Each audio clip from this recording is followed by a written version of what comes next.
Hi, welcome to the Times of Israel's Daily Briefing. It's Wednesday, February 5th, and I'm Jessica Steinberg. I'm speaking today with U.S. Bureau Chief Jacob Magid. Hi, Jacob. Hey, Jessica. Good to be with you. It is good to have you here. It is day 488 of the war. Jacob, who just returned from Washington, D.C., covered Prime Minister Benjamin Netanyahu's visit in the region. There were lots of statements made by President Donald Trump and by the Prime Minister. President Donald Trump said that the U.S. will take over Gaza, level it, and create the Riviera of the Middle East. Those plans and others were discussed during the Netanyahu's visit to the White House on Tuesday. President Trump also referred to the possible annexation of the West Bank to Israel. He signed an order reimposing maximum pressure on Iran and discussed a possible peace deal with Saudi Arabia. We'll discuss all of that after a break.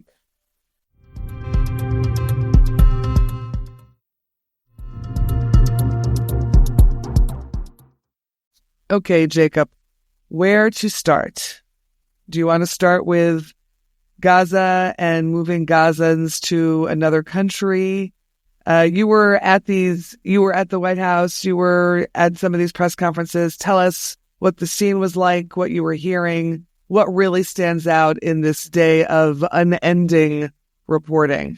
So typically, I would say when the President of the United States calls to permanently remove all Palestinians from Gaza, that would be the main news story of the day. But that was just, 4 o'clock. And then there was 6 o'clock when the two of them, Prime Minister Netanyahu and President Trump, take the podium and for this joint press conference where Trump also announces in prepared remarks, mind you, that the U.S. wants to take over Gaza, to control Gaza, and own it for a long-term period.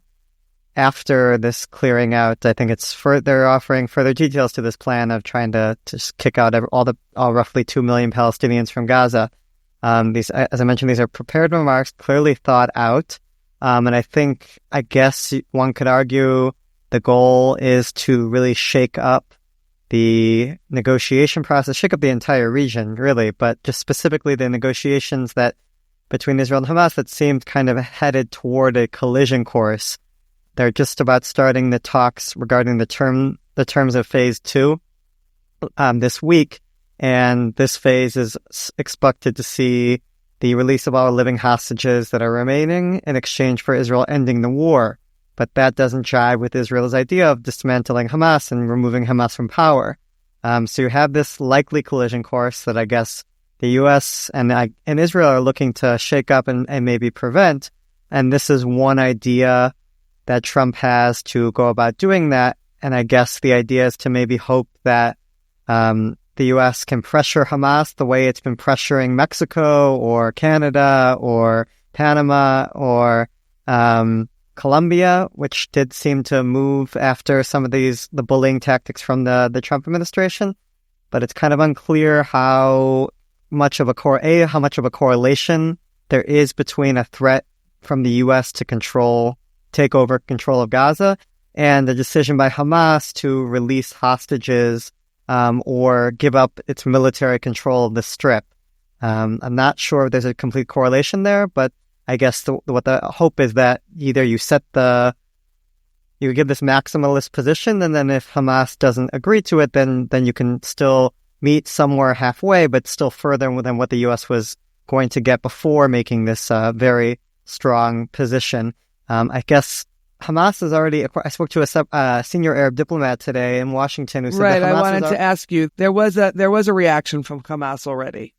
Right, Hamas came out against this very quickly. So did the Palestinian Authority's envoy to the UN, which is expected. What was a little bit more surprising was that Republican Senator Lindsey Graham, who's a Trump ally, basically came out. He didn't say completely against it. He said it's an interesting idea and said he still needs to read up about it, but he didn't feel that South Carolinians, i.e. his own constituents, because he's from that state, doesn't see how they would how they would benefit from the U.S. now gaining control of Gaza. And I think he might be an interesting barometer to see how this plan is accepted more broadly. There were other Republicans who very much came out in favor of this. but Lindsey Graham was one who did not right away. Still, though, I think you have this interesting dynamic playing out, and the senior Arab diplomat I spoke with said that Hamas is already willing to seek control of, I guess, nominal control or governing control of Gaza. At least that's what this diplomat says. It's just the issue is that they're not willing to give up their weapons. And obviously that's a red line for Israel. I don't think they want a Hezbollah situation in Gaza where you have basically, even if there's another government in control, be it the PA or someone else, but if Hamas is still there with the weapons, that's all that really matters, and it's able to dictate control behind the scenes. I guess I think basically the scenes coming out of Gaza these past 2 weeks with the hostage releases and seeing how much Hamas is still really in control, I think really maybe shook up also how the Trump administration has been thinking about this and maybe less comfortable with this idea of moving on to a second phase that could leave Hamas in power. And I think that, as we talked about, I think this was just because there was never an alternative advanced by Israel, and Trump doesn't even give any confidence in the Palestinian Authority in his comments to reporters in this Oval Office meeting that took place before the press conference, where he was asked, "Do you think the PA should control Gaza?" And Trump basically says, "Well, they haven't done a very good job to date." I guess referring to the West Bank, and therefore indicating that he wouldn't want them to be in Gaza either. So that's the situation where it's just Hamas right now. I know Steve Witkoff, the Middle East envoy, was also present, and he also made comments about this. Could you share a little bit of that before we get to some of the other issues? Sure. So Steve Witkoff spoke to reporters with Mike Waltz, the national security advisor. The two of them addressed reporters outside the White House earlier in the day before all this Mishigas started. But the more interesting comments came after the press conference where he was on Fox News, and he basically justified Trump's approach and said that we really want to give Palestinians a better life, and a better life does not mean you have to stick to a specific piece of land, and that just because you put up a tent in Gaza doesn't mean that you're going to be happy. Basically just justifying this move to try to move them out of Gaza. I think something that Israelis would not necessarily appreciate if it was directed at them, but I think the Trump administration is taking a different approach given the reality on the ground of how just decimated Gaza is. And I think for the first time we saw Witkoff notably criticize the Biden's plan that he helped finalize. And he specifically takes issue with the third phase of the deal that Biden put together, and that it envisions a 5-year timeline for the reconstruction of Gaza. And Witkoff, after coming back from visiting Gaza, or he visited Netzarim and Philadelphia corridors last week, he says that what he saw was just an utterly decimated territory, either reinforcing Trump's comments on this or being the one behind Trump's comments on it, but just saying that 5-year timeline is completely unrealistic. We're talking more about 10 to 15 years because just to clear the rubble is going to take 3 years. And you have 30,000, he claims, unexploded bombs that from Israel during the war that haven't been taken care of, and it's just not safe. And that if this were the U.S., it would never let any U.S. citizens return to territory like this. And I guess this is his way maybe distancing himself from this plan if it goes south, even though he also talks about the desire to move forward through the second stage and get all the hostages out. But it was noteworthy that he made a point of really criticizing for the first time Biden after kind of talking a lot about how the two administrations, incoming and outgoing, before worked together a lot to get this deal across the finish line. And finally, let's also look at Trump's discussion of the possible annexation of the West Bank to Israel. You know, he used a pen, notably, on his desk to sort of describe the size of Israel. Tell us about that, that conversation and that discussion. So that pen display that Trump put on, that was on Monday. It just feels like a lifetime ago. Now we're recording this after. I'm sure. Trump was asked again about annexation a couple times throughout the day on Tuesday, and he said during the press conference, notably, that he's going to be making a decision regarding annexation soon. I mean, I guess that could be another form of pressure on Hamas if he threatens to basically give Israel more territory after saying in this pen presentation that Israel's very small. So I guess the idea of giving them more territory would make it slightly larger. But he also did earlier in the day during the Oval Office, they had two separate basically opportunities for reporters to ask questions. And Trump is, I guess I really do want to stress this point, how refreshing it is to have all this access to the president, and the time he gives to reporters is a total 180 from Biden, who was really, I think, shielded by his staff from answering lots of questions. And Trump just took more and more questions throughout more questions arguably during the Oval Office portion than he was taking at the press conference portion, which was just a dizzying experience. I guess it gives us more work to do, and there's just so many things that he says. But it was a remarkable opportunity there. And on earlier in the day about annexation, he specifically says, he was asked about possible settlements in Gaza. And he basically said, look, if I'm telling Palestinians to leave, I'm not going to be supporting Jews or Israelis moving in instead. He still thinks it's too dangerous. So I guess that's something he's not really showing his cards regarding this issue. I think he still wants to figure it out and possibly shift it at the last minute like he's done with the tariffs in Mexico and Canada. But it's something, I guess, when he's talking about in 4 weeks, so be prepared for a major announcement on this issue, which I think a lot of people in Israel will be focusing on. But clearly this whole day was a real shift of focus away from the hostage talks. I think there was a lot of assumptions that Trump would use the opportunity to pressure Netanyahu to agree to the second phase of the deal and basically theoretically end the war in exchange for the remaining hostages, given how important Trump and Witkoff have the importance that the hostages have been to Trump and Witkoff. That was the assumption. But now we're all talking about Gaza and the U.S. theoretically controlling it. We did have Netanyahu agree to send a team to Doha because Witkoff leaned on him. But Netanyahu really is coming out in a much stronger position after this meeting. Even Trump was asked about, you used to have some much more nasty things to say about Netanyahu. It's been an up and down relationship. How do you characterize it? And Trump says, well, actually, it's been mostly up. So that was one thing. And I think this idea just broadly of ousting all Palestinians from Gaza, it gives Netanyahu this lifeline in the fact that he's now able to offer the far right of his coalition something to dangle to make sure that in front of them, to make sure that they stay in the government as they're threatening to leave if he continues the hostage deal. Netanyahu talked about his desire to finish the job again with Hamas, i.e. return to fighting. And you also had Trump talk about how his 2020 peace plan, a lot of things have changed, a lot of people have died, is basically what he said.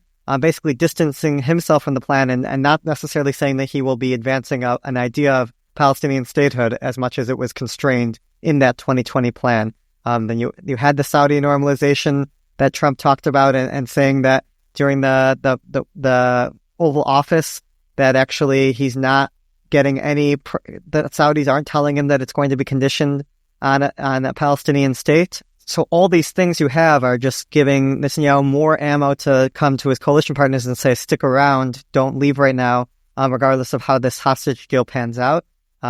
So there's a lot of reasons for them to be optimistic, though I would just remind you how one of the last times we had a joint press conference between Netanyahu and Trump, it was in 2020 when they unveiled that peace plan.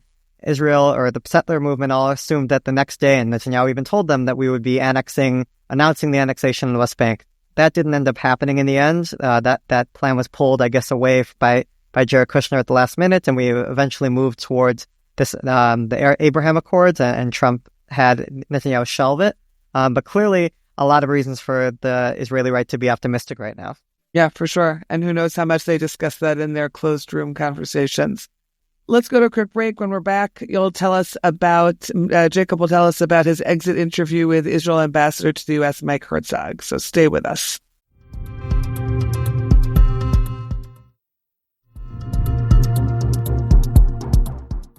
Okay, so switching gears a little bit, or not much though, really. You had a prolonged interview with Mike Herzog. He's, of course, the Israel ambassador to the U.S. He is also the older brother of Israel's president, Isaac Herzog. And he said some things that you were surprised to hear him say, just generally and in the course of this interview. So give us a little bit of what you heard, and obviously we'll also link to the article in this podcast. Yes, please do read the article. It was 2 hours of conversation that I basically translated and transcribed.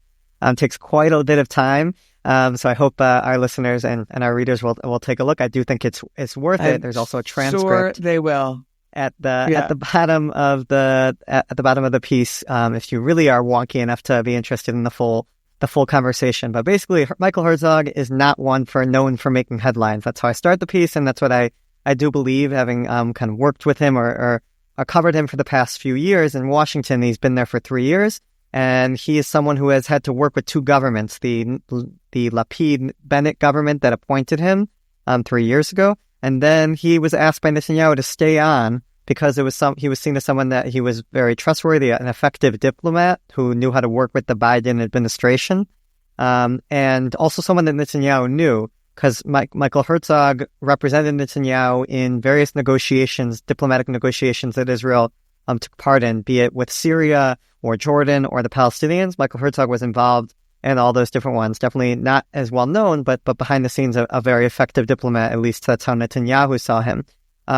And because I guess his role of a diplomat over these years, he's been very careful what to say in public and not been known to make any of the headlines that I thought he made in this interview, be it from criticizing the Biden administration and talking about making this accusation.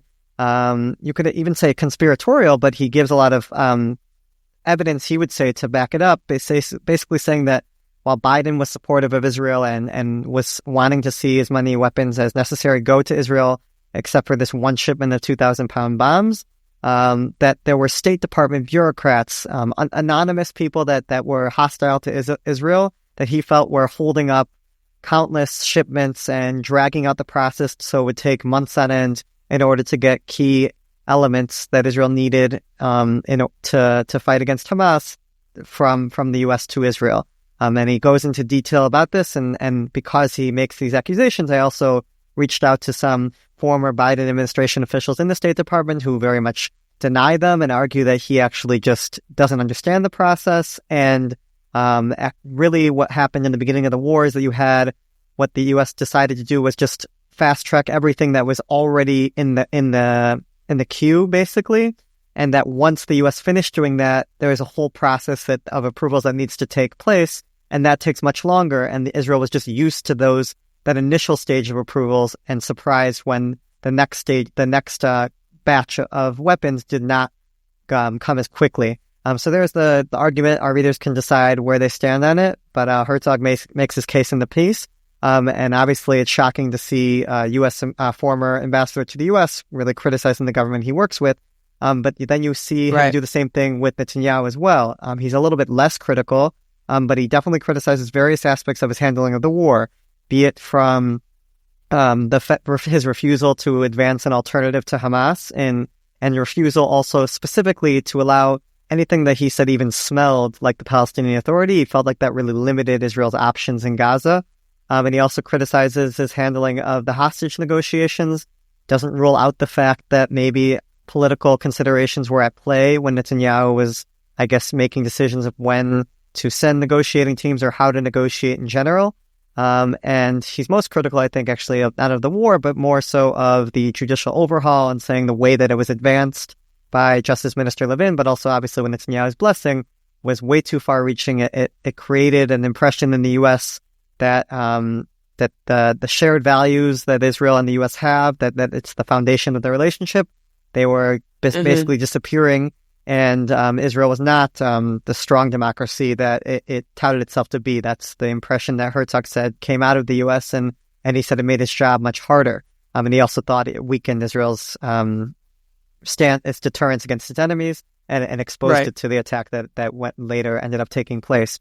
So there was a lot of criticism in both directions that I thought was quite interesting. There were other aspects he talked about. I thought that the protests that have been taking place in front of his house, in front of the embassy, this is something that I know that there's been a lot of frustration and it's been something that's been on top of mind for many of these Israeli officials who have had to deal with it for the past year in Washington. And there had been a decision not to talk about it publicly because they felt that this would add fuel to the fire.